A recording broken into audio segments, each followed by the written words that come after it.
All right, here are solutions for problem 3 for Math 251. We're given the graph of the derivative of a function. It's not the graph of a function, but the graph of its derivative. And asked questions about the function. So all these questions are not about the derivative, they're about the function. But since we know a lot about the derivative, we can answer the questions about the function. All right, without further ado, on what intervals is f increasing?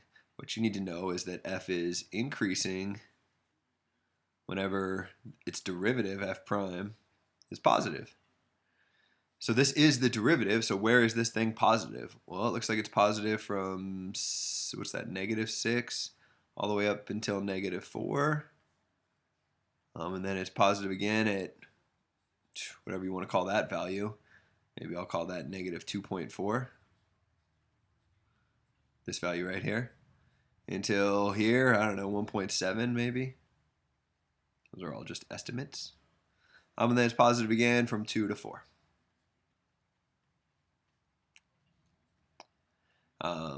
So there you go. It's increasing when it's positive, which happens on these intervals. Oh, number 2. Says when is it decreasing? Well, it's decreasing when it's not increasing, and it's not flat. Or another way is f is decreasing when its derivative is negative. So it's negative through here. So from -4 all the way up to that point, which I was calling -2.4. And then a tiny bit here. So, what, 1.7 to 2?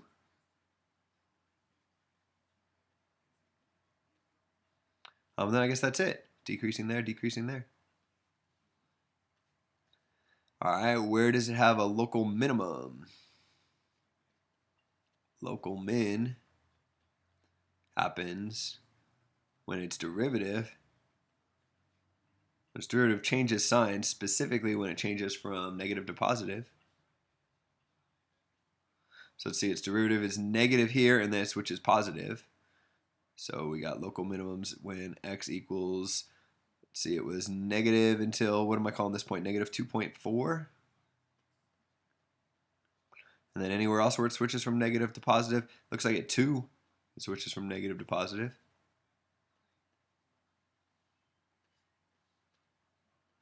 And 4 is probably local max, yeah, local max. Same basic idea. You can figure out the local maximums of a function by looking at its derivative.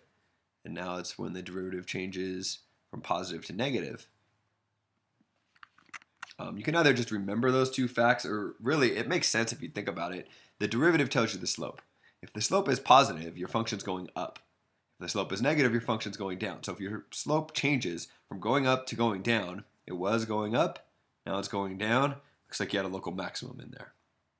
Similar logic works for the local minimums. Switch colors here. All right, number 5 says, where's a concave up? F is concave up when its second derivative is positive. Another way of saying that is when its first derivative is increasing. So you look at this function and you try to figure out where the first derivative is increasing. Looks like it's increasing from -6 to -5. Or maybe that's a little bit more than -5. -4.9 maybe.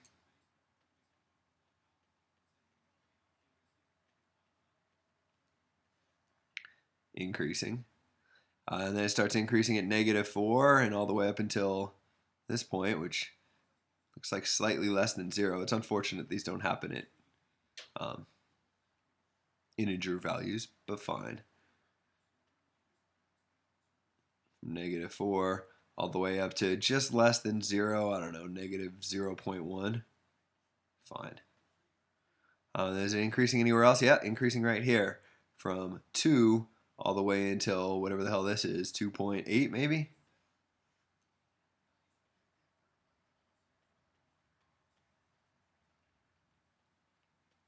So that's where it's concave up. What about concave down? That's probably what 6 is asking for, sure enough. F is concave down when its second derivative is negative, aka when its first derivative is decreasing. So this is the first derivative, and it's decreasing from this point right here, which I think I called negative 4.9 until 4. Sorry, negative 4. Negative 4. Decreasing here. Then it's decreasing again here. So negative 0.1 until 2.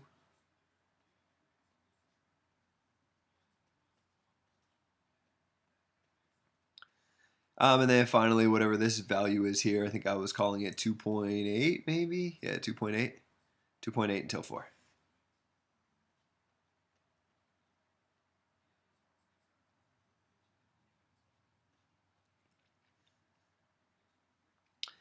And then finally, number 7. Back to green, I guess. Asked about the inflection points of f. F has an inflection point whenever the concavity switches, concavity changes sign to be precise. So what I'm saying is when it changes from, yeah, that works, from negative to positive or positive to negative. Well, let's see. It was concave up, and then it switched to concave down at negative 4.9.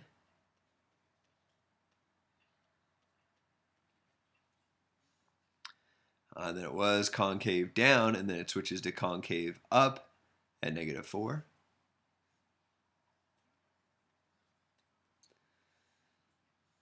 And then it's concave up all throughout here until we get to this point, and then it switches to concave down, so it's at negative 0.1.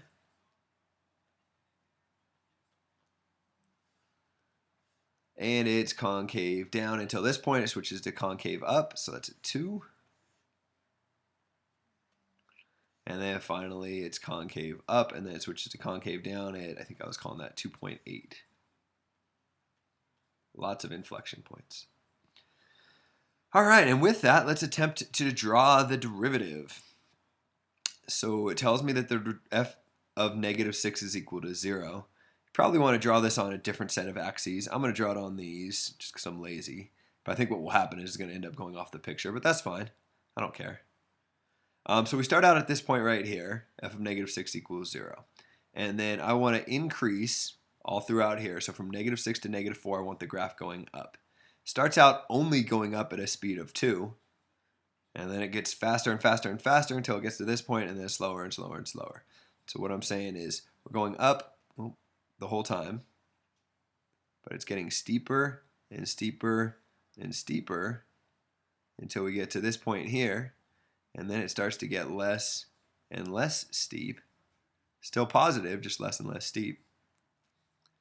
And then it kind of sharply changes. Right here, it's like, hey, you were going up at a speed of 3, and now you're immediately going to change to a speed of negative 2. So I'm going to get this sharp turn idea here. I'm going to start going down like this. Sharp corner there. And then what happens is going down all the way until I get to this point right here where it'll be flat.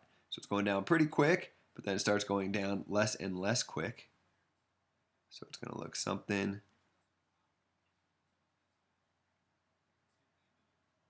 like this. Note that right here I want to be flat. So there you go, something roughly speaking like that.